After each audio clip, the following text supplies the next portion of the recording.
sexually unviable and through the AAA process, and then introduced them to the lake. So they're a true put and take fish. They couldn't have offspring.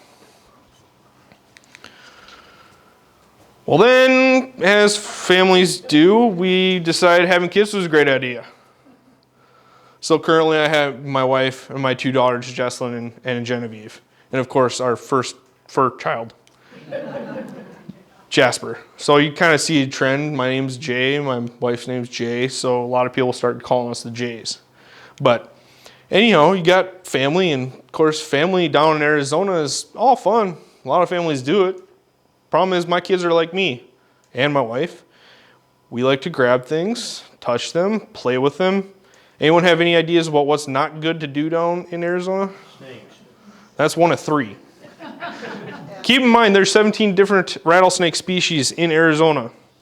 17, not just snakes, species. There's also spiders, scorpions. Not good things to be grabbing and touching and playing with. So we decided to move back to the Midwest.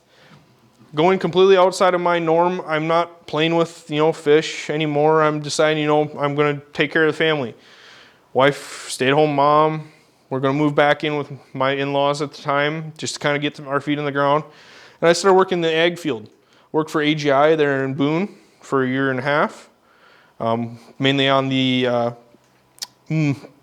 grain movement side, so conveyor belts, augers, as well as grain vacs. Doing customer support and troubleshooting on those items. And then I went ahead and decided, I want to go move into BASF there in Ames. Worked as a material handler and logistics, working on seed coatings, making those formulations, as well as doing some pond eyes. So I'm starting to get a little bit back to fish. I got pond eyes. It's close, but it's not as good as doing this. I got to go ahead and accept the job here in Greene County as the first naturalist for the county. Back into doing wildlife and fisheries things, I'm able to grab things again, play with them, and figure out how they work and what I can do with them. Maybe eat them, not this guy. Anyone know what this bird is? No, I heard a heron. What species of heron? Blue heron. Great blue heron, yes. So this is me down in Arizona, still with the Fish and Wildlife Service. We had one of these guys think, you know what? Rainbow trout are really tasty, especially when they're this big. So that's perfect eating size for them. So they went ahead. We got bird netting all around this place. He would land and walk into this facility and literally walk through our little gates and think he was human and go eat some of our fish. Well, we can't kill him. We just have to remove him nicely and let him go again, and he would keep coming back. We actually did a little bit of a mark recapture study with him to see how many times we could capture him in a week. Turns out the magic number is 3. 3 times in 1 week he decided to come in and eat some of our little rainbow trout down there. Well, career travels. I got to go ahead and go all over the place before I got to go here. I don't think I'm leaving anytime soon. I don't think the wife will let me. But I got to go to South Dakota, undergraduate. Missouri, graduate work. North Dakota, seasonal technician. Arizona, administrative assistant, fisheries biotechnician. I also got, this is right here, is actually down near Mora National Fish Hatchery. The fish hatchery is actually back in here, behind this tree here.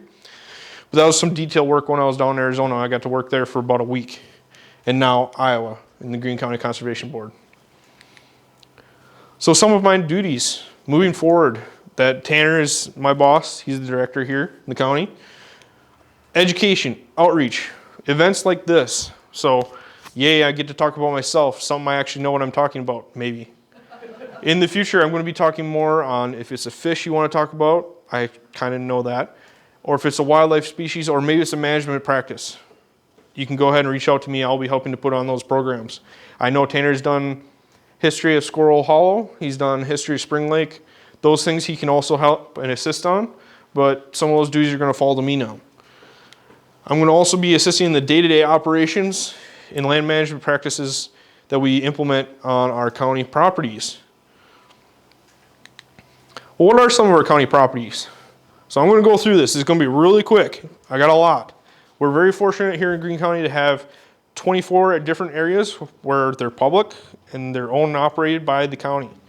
Whether they come in the form of just river accesses, or we actually have a big fancy park on those facilities.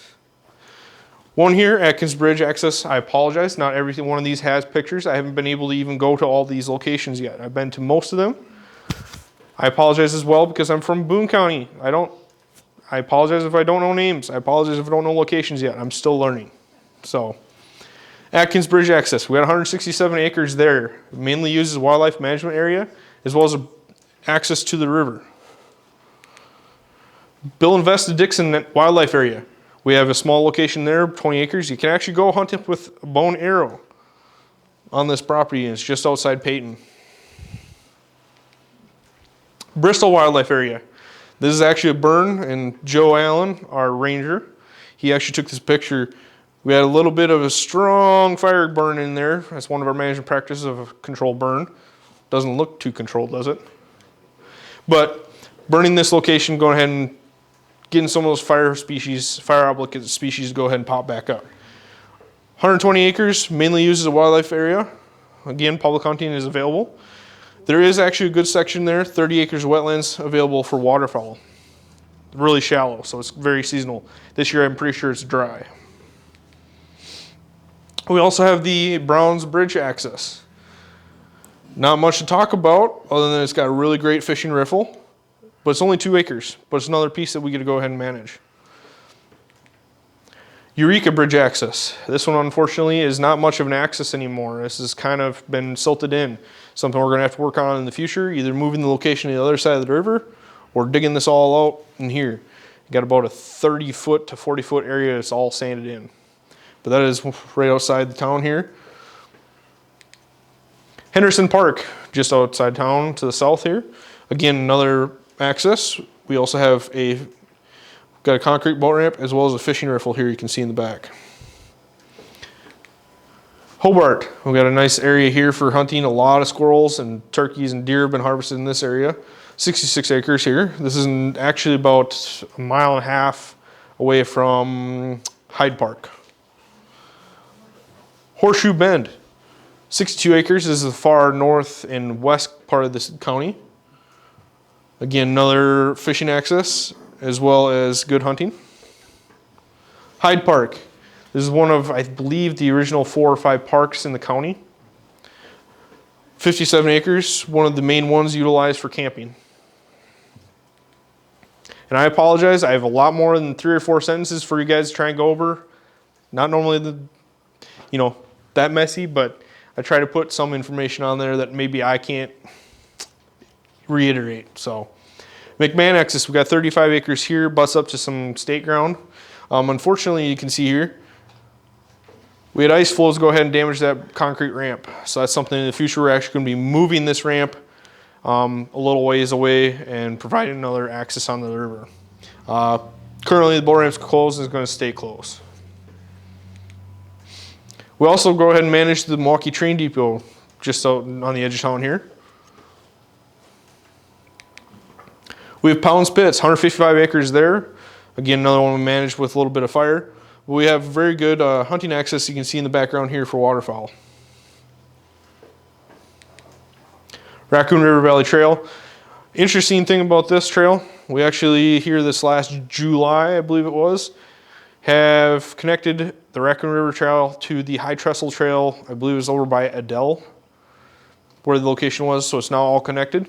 So now if you go ahead and jump on the trail here by the train depot, you can go wherever you want all the way to Des Moines. You got the Ripley Railroad right away. Say that 5 times fast.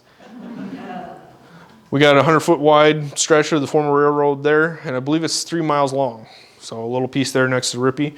This is actually open for public hunting as well, believe it or not.